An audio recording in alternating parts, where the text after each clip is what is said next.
नमस्कार दोस्तों, आप सभी का स्वागत है आपके YouTube चैनल ज्ञान अकेडमी में। आज हम बात करने जा रहे हैं, जो चीज़ आप सामान्य सुन रहे हैं कि कोरोना चल रहा है। अगर कोरोना के अंदर आप घर से बाहर जाते हैं या कोई ऐसा कोई कार्य करते हैं या आपको क्वारंटाइन किया गया, आप और घर से बाहर निकलते हैं या आपको कोरोना के संबंधित कोई शिकायत है या कोई गंभीर बीमारी, संक्रामक रोग है, तो आप बाहर जाते हैं तो एक लिखा होता है कि आईपीसी की धारा 269, 270 या 271 के तहत आप पे कार्रवाई की जाएगी। तो ये कुछ धाराएं हैं जिनका आमजन के अंदर पता नहीं होता है कि क्या धाराएं हैं, उसमें क्या कहना चाहती है सरकार। सीधा लिखा होता है कि आप पे कार्रवाई की जाएगी अगर आप क्वारंटाइन का आप उल्लंघन करते हैं। तो अब आज हम जानेंगे कि इन धाराओं का क्या मतलब है और इन धाराओं में क्या कहना चाहती है सरकार। तो सबसे पहले आपको ये जानना जरूरी है कि एक शब्द यूज करते हैं, न्यूसेंस, पब्लिक न्यूसेंस। ठीक है, लोक न्यूसेंस जिसको कहा जाता है, हिंदी में कहते हैं लोक न्यूसेंस। तो न्यूसेंस क्या होता है? न्यूसेंस कोई एक ऐसा कार्य होता है, ठीक है, या फिर कोई ऐसा कार्य होता है या कोई किसी कार्य को करने से रोकना होता है कि जिससे कोई आसपास में जो व्यक्ति रह रहा है, ठीक है, तो वो रह रहा है तो उसको कोई नुकसान हो, उसको क्षति हो या उसके अंदर भय पैदा हो जाए या उसको उसको मतलब चिड़चिड़ापन हो, अनोइंग हो उसको, तो वो चीज़ें हैं, वो लोक न्यूसेंस है। अब इसको एक एग्जाम्पल से जरूर समझते हैं, ठीक है। तो लोक न्यूसेंस ऐसे है कि जैसे अब एक सड़क जा रही है, ठीक है, एक सड़क पे आप आम आदमी जा रहा है, अगर आपने उसका रास्ता रोक लिया, ठीक है, आपने रास्ता रोक रखा है, वो लोक न्यूसेंस बना जाएगा। फिर रास्ता जा रहा है, मान लो आपने वहाँ पे बीच में गाड़ी खड़ी कर दी, कि रास्ता आपने ब्लॉक कर लिया विदाउट परमिशन के सरकार की, तो वो एक लोक न्यूसेंस है। या बारिश आ रही है, आपने बहुत ही सामने पानी इकट्ठा हुआ पड़ा है, सड़क है, सड़क के दूसरी तरफ जाने का रास्ता है पानी को, और बारिश ज़्यादा होगी दूसरी तरफ तो पानी जा नहीं सकता, तो आप क्या सोचते हो, सड़क को बीच में से फोड़ देते हो, तोड़ के रास्ता बनाते हो, पानी दूसरी तरफ निकल जाता है।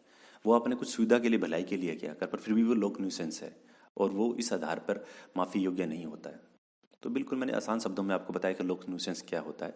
अब जो आईपीसी, भारतीय दंड प्रक्रिया 1860 है, उसके अंदर क्या शब्द यूज किए गए हैं उसको अपने मैं आपके सामने शेयर करना चाहूँगा।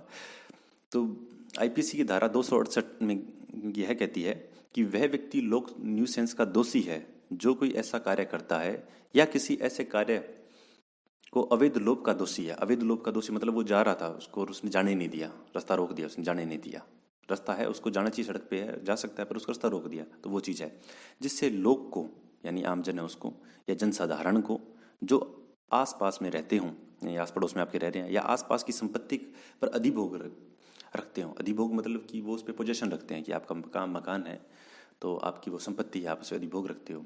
कोई सामान्य क्षति यानी उसको इंजरी करते हैं या संकट, ऑब्स्ट्रक्शन करते हैं या कोई शोभ कार्य करते हैं जिससे उन व्यक्तियों का जिन्हें किसी लोक अधिकार को उपयोग में लेने का मौका पड़े, क्षति, बाधा, संकट या शोभ कार्य करना अवश्य भावी हो। तो ये सब चीज़ें वो लोक न्यूसेंस है, और उसमें एक अलग से लाइन लिखी गई है कि कोई सामान्य न्यूसेंस इस आधार पर माफी योग्य नहीं है कि उससे कुछ सुविधा या भलाई कारित होती हो। यानी कि सरकार ने भारतीय दंड संहिता 1960 में स्पष्ट शब्दों में लिखा है कि आपको लगता हो कि मैं भलाई कर रहा हूँ, पर आपको भलाई लगने से कुछ नहीं होता है। अगर वो आप काम करते हैं, आप कोई जैसे नारे लगा रहे हैं, तेज तेज आवाज़ में चीख रहे हैं, ठीक है, जुलूस निकाल रहे हैं, विदाउट परमिशन निकाल रहे हैं, तो वो लोक न्यूसेंस माना जाएगा। परमिशन है वो एक अलग मैटर है, फिर आप उस क्राइटेरिया के अंदर आप कर सकते हो। अगर परमिशन को तोड़ते हो वो अलग माना जाएगा, पर अगर भलाई के रूप में भी करते हो तो वो मान्य नहीं रहेगा। तो ये हो गया लोक न्यूसेंस। अब जो तीन धाराएं जो कोरोना से रिलेटेड में काफ़ी चल रही है कि 269, 270 या 271, 271, इन तीन धाराओं की बात करते हैं।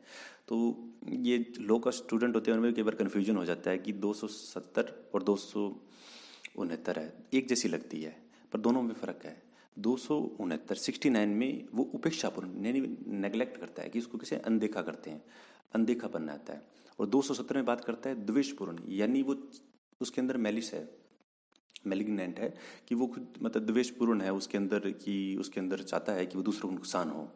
इस प्रकार की चीज़ें, दोनों में ये चीज़ में डिफरेंस है, बाकी तो सारा सेम ही है।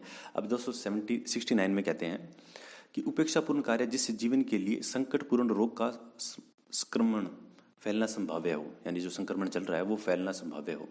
यानी कोई व्यक्ति विधि विरुद्ध रूप से या उपेक्षा से कोई ऐसा कार्य करता है जिसको वह जानता है या विश्वास कारण करता है कि अगर वो बाहर जाएगा तो रोग है वो फैलेगा। तो अगर वह ऐसा काम करता है, बाहर जाता है, तो वह या तो 6 माह के कारावास से या जुर्माने से या दोनों से दंडित होगा। ये बात क्लियर होगी। और 270 में वो बात कहता है, अगर वो परिदेशपूर्ण से यानी चाहता है कि उसको नुकसान हो, इस भावना को जानते हुए कोई ऐसा कार्य करता है, घर से बाहर निकलता है, रोग फैलाएगा, तो उसको 2 वर्ष की सजा होगी। एक तो नेगलेक्ट करके कि कोई बात नहीं, मैं जा रहा हूँ, क्या फ़र्क पड़ता है, एक तो नेगलेक्ट है। और दूसरा ये तो 69 की बात थी। 217 में ही कह रहा है कि उसको पता है कि वो बाहर निकलेगा तो उसको नुकसान होगा, और उसको नुकसान हो इसीलिए वो बाहर निकल रहा है, तो उसको 2 वर्ष की सजा होगी या जुर्माना हो गया, दोनों होगी। ये चीज़ें, इसमें डिफरेंस है दोनों में, ठीक है। और 271 जो सभी को पता है, आजकल सभी देखते हैं, कोई बाहर से विदेश से आ रहा है, या राजस्थान के अंदर आप देख रहे होंगे, अलग अलग राज्यों में चल रहा है कि अगर कोई दूसरे राज्य से आ रहा है तो उसको 14 दिन के लिए घर के अंदर होम आइसोलेशन या होम क्वारंटाइन किया जाएगा। तो क्वारंटाइन नियम की कोई अवज्ञा करेगा, यानी ठीक है, अगर कोई डिसओबे करता है तो उस केस में क्या रहता है, उसको 6 माह की सज़ा या जुर्माना या दोनों से उसे दंडित किया जाता है। ये चीज़ होती है क्वारंटाइन के बारे में।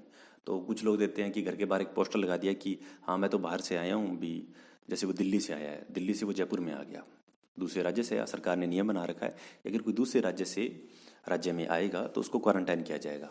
अब वो घर के बाहर उसके पोस्टर लगा दिया कि do not visit this home, this person is home quarantine for 14 days. ये लिखा होता है कि इस व्यक्ति से कोई नहीं मिलेगा और यह व्यक्ति 14 दिन के लिए घर के अंदर होम आइसोलेशन में रखा गया।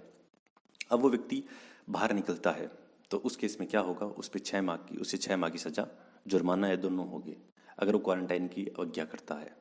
अगर वो उपेक्षापूर्ण रूप से बीमारी, किसी को नेगलेक्ट करके चुपके, किसी को पता भी ना चले, रात को बाहर निकलना चाहता है, ठीक है, नेगलेक्ट कर रहा है, तो उसको क्या होगी, उसको 6 माह की सज़ा।